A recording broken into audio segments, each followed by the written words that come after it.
be vacuum sealing some fish today. I found that the chamber vac works really well for processing and saving fish. It takes out all the air, you get a really nice tight seal, and it's pretty easy to use.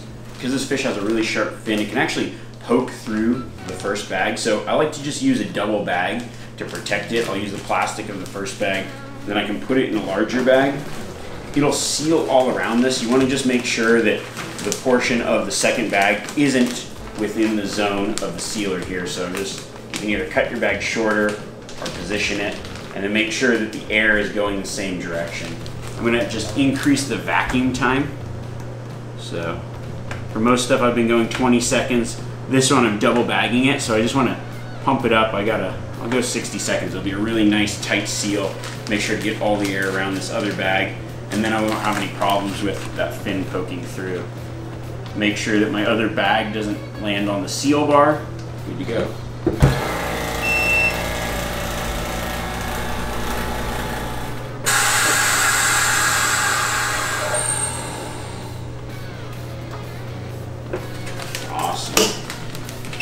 There we go. We've got our fish.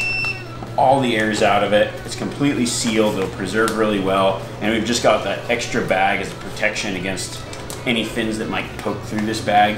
I know that I can put this in the freezer and it'll last a really long time, stay really fresh, because the air's not gonna get to it and those fins won't poke through it when it's in the freezer. All right, I've got some awesome fish fillets here. I'm just gonna match the fillet to the size of bag.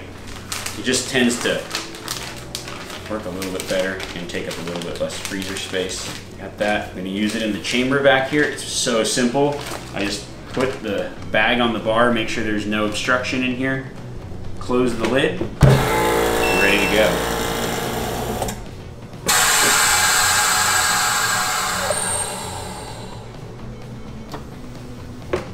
Alright, look at that. That is a nice tight seal. That fish will last a really long time in the freezer and still taste perfectly fresh. For the best quality possible, a little secret tip is to flash freeze the fish. What I use is dry ice in a cooler. If you're using a soft-sided cooler or something, you want to make sure that you have some kind of vent. So I actually won't close this down completely, but I put the dry ice on top of whatever you're using and use a little bit of a buffer barrier so it doesn't actually freeze or burn it by flash freezing so fast. So I'll put this in the cooler, put the fish in there, and I just cover it up with my dry ice, and it freezes it quite a bit quicker than just putting it in the freezer itself.